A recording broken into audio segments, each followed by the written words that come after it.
Hello అండి. నమస్తే. Welcome to our channel. నేను మీ గోకుల సంజయ్.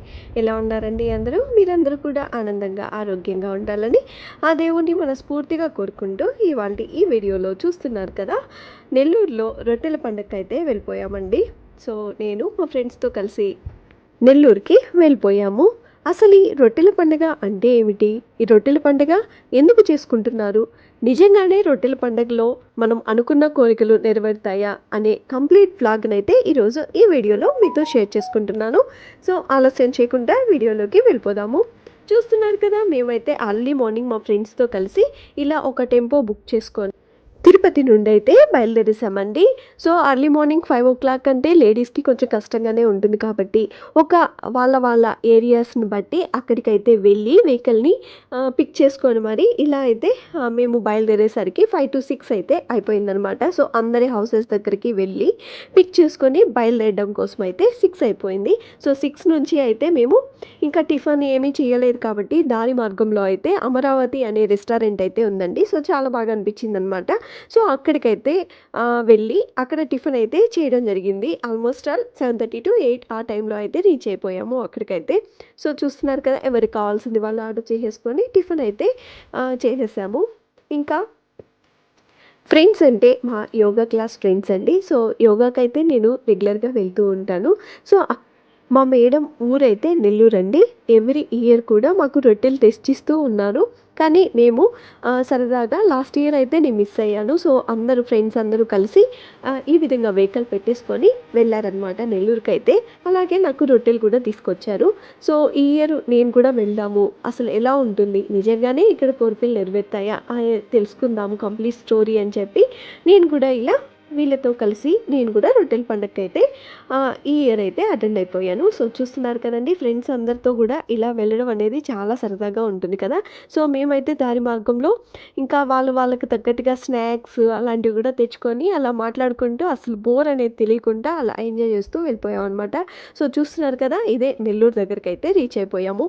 మినర్వా హోటల్ అయితే నెల్లూరు దగ్గర ఉంటుంది కదా! సో, అక్కడ ఆల్మోస్ట్ ఆల్ అక్కడి నుంచి అయితే వెహికల్స్ అన్నీ కూడా పార్కింగ్ చేసేసి ఈ విధంగా నడుచుకొని వెళ్తూ ఉంటారు. కానీ మేమైతే కిమ్స్ హాస్పిటల్ అంటే బొలినేని హాస్పిటల్ అంటారు కదా! సో, అక్కడైతే స్టాప్ చేసి ఇక్కడ నుండి అయితే వాకబుల్ డిస్టెన్స్ అని ఇక్కడ నుండి అయితే నడుచుకుంటూ వెళ్తూ ఉన్నామండి. సో, దారి మధ్యలో అంతా కూడా ఈ విధంగా జనసంఖ్య అయితే చాలా ఎక్కువగానే ఉండిందనమాట. అదేవిధంగా షాపింగ్ కాంప్లెక్స్ కూడా ఆల్మోస్ట్ ఆల్ అరేంజ్ చేసేస్తున్నారు. మనం వెళ్ళేది ఇప్పుడు చెరువు దగ్గరకనమాట. సో, ఆ చెరువు దగ్గరే రొట్టెల పండుగ అనేది జరుపుకుంటూ ఉంటారు. సో, చూస్తున్నారు కదా! షాప్స్ అన్నీ కూడా ఏ విధంగా అరేంజ్ చేశారో. మామూలుగా అయితే ఈ షాప్స్ అన్నీ ఉండవండి. ఓన్లీ ఈ టైంలో అంటే మొహరం తర్వాత వచ్చే 5 డేస్ మాత్రమే అక్కడ రొట్టెల పండుగ అనేది జరుగుతుంది. ఆ పండగ టైంలోనే దేశం నలుమూల నుండి కూడా ఇక్కడికి స్పెసిఫిక్‌గా ఈ టైంలోనే ఇక్కడికి వచ్చి ఈ రొట్టెలనేది ఇచ్చిపుచ్చుకుంటూ ఉంటారనమాట. ఒకవేళ తెలియని వాళ్ళు రొట్టెలు ఒకవేళ తీసుకురాకపోతే ఇక్కడ కూడా కొనుక్కొని రొట్టెలైతే ఇస్తూ ఉంటారు. కానీ వీలైనంత వరకు కూడా ఇంటి దగ్గర నుండి రొట్టెలు తీసుకొనొస్తే చాలా మంచిదండి. సో, అసలు ఈ రొట్టెలు ఎందుకిస్తారు? ఎందుకు తీసుకోవాలి? ఎలా తీసుకోవాలి? అసలు నిజంగానే ఈ రొట్టెలు తీసుకుంటే మన కోరికలు నెరవేరుతాయా అని అనుకుంటే గనక ముందుగా మనం రొట్టెల పండగ ఎలా పుట్టింది? అసలు దీని వెనుక ఉన్న స్టోరీ ఏంటో తెలుసుకుందాం ఇప్పుడు. రొట్టెల పండుగ జరుపుకునే ప్లేస్ అయితే ఈ చెరువే అండి. ఈ చెరువు దగ్గర ఒక పెద్ద స్టోరీ ఉంది. అది ఏంటంటే ఆనాటి కాలంలో అంటే ఆర్కాటు నవాబుల కాలంలో నెల్లూరు చెరువు వద్ద రజకులు బట్టలు ఉతికేవారట. ఆ సందర్భంలో రజకులైన భార్యాభర్తలు చెరువుల్లో బట్టలు ఉతుకుతుండగా పొద్దుపోవడంతో అక్కడే నిద్రపోయారట. కానీ ఆ రజకుని భార్యకు అక్కడ సమాధులైన బరాషాహిద్లు కల్లోకి వచ్చి ఆర్కాటు నవాబు భార్య అనారోగ్యంతో బాధపడుతుంది. సమాధుల పక్కనున్న మట్టిని తీసుకుని వెళ్ళి ఆమె నుదుటిపైన రాస్తే కోలుకుంటారని చెప్పారట. ఉదయాన్నే భార్యాభర్తలిద్దరూ గ్రామంలోకి వెళుతుండగా ఆర్కాటు నవాబు భార్య అనారోగ్యంతో బాధపడుతుందని, ఆమెకి సరైన వైద్యం చేసిన వారికి విలువైన బహుమతి అందజేస్తామని దండోరా వేయిస్తూ ఉన్నారట ఆనాటి నవాబు. ఆ విషయాన్ని తెలుసుకున్న రజకుడు తన భార్యకు కల్లో వచ్చిన విషయాన్ని నవాబులో ఉన్న ఆస్థానంలో ఉన్న వారికి వివరిస్తారట. దీంతో రాజు తన అనుచరులను నెల్లూరు చెరువు వద్దకు పంపి అక్కడి మట్టిని తెప్పించుకొని రాజు భార్య నుదిటిలో పూస్తారట. వెంటనే ఆమె ఆరోగ్యం కుదుటపడుతుంది.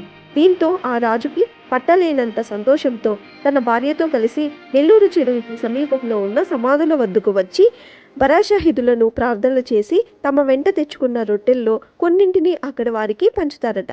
అలా ఆనాటి నుండి ఈ రోజు వరకు కూడా ఈ ఆనవాయితీ ప్రకారము రొట్టెల మార్పు జరుగుతుంది. కోర్కెలు తీరిన వారు రొట్టెలను తీసుకుని వచ్చి అంటే దర్గా వద్ద చెరువులో తడిపి మరొకరికి ఇవ్వడం, కోరికలు కోరుకునేవారు వాటిని తీసుకోవడం అప్పటి నుంచి ఆచారంగా వస్తుంది. అలా ఆ విధంగా రొట్టెల మార్పు చేసుకోవడం అది రొట్టెల పండుగగా మారింది.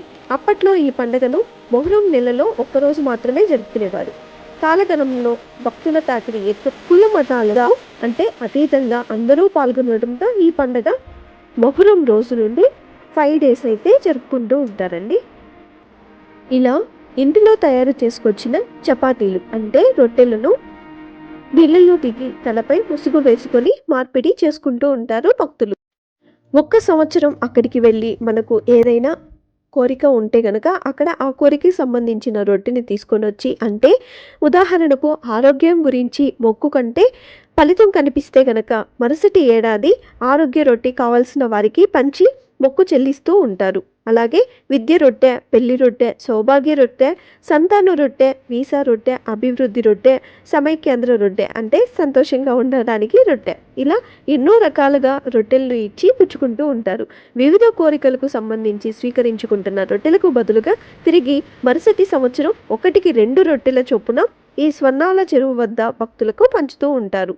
మిగిలిన వాటిని ఈ చెరువులోనే వదిలిస్తూ ఉంటారు. కానీ అసలు ఏమీ మిగలవండి. ఎందుకంటే ఇక్కడ జనాలు చూస్తూ ఉన్నారు కదా, ఆల్మోస్ట్ వాళ్ళు రొట్టెల కోసం అయితే చాలామంది రిక్వెస్ట్ చేస్తూ కనిపిస్తూ ఉన్నారు. ఇప్పుడు మీరు చూస్తున్నారు కదా, సో అంత క్రౌడ్ అయితే వస్తూ ఉంటారండి. మాకు కూడా చాలా ఇబ్బంది అయింది సో రొట్టెల్ని తీసుకోవడానికి అలాగే ఇవ్వడానికి కూడా.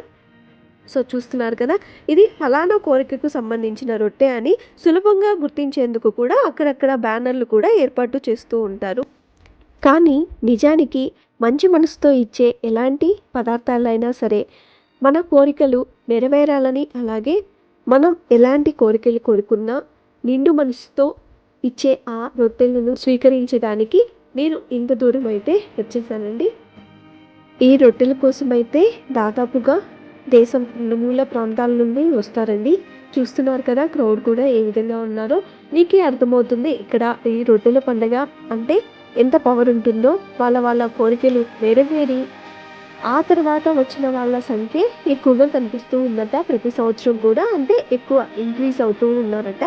సో ఇంకా దాన్ని బట్టి అర్థమవుతుంది మనకి ఈ రొట్టెల పండుగ ఎంత పవర్ఫుల్లో, అలాగే మన కోరికలన్నీ కూడా ఎంత నెరవేరుతాయి అనేది కూడా ఆల్మోస్ట్ మీకు ఇంటర్వ్యూ ఉంటుంది అనుకుంటున్నాను. చూశారు కదా అసలు ఈ రొట్టెల పండుగ ఎందుకు జరుపుకుంటున్నారు, ఎందుకు ఈ రొట్టెల పండుగ అంటే ఎంత పవర్ఫుల్ అనేది మీకు అందరికీ అర్థమయ్యే ఉంటుందని అనుకుంటున్నాను.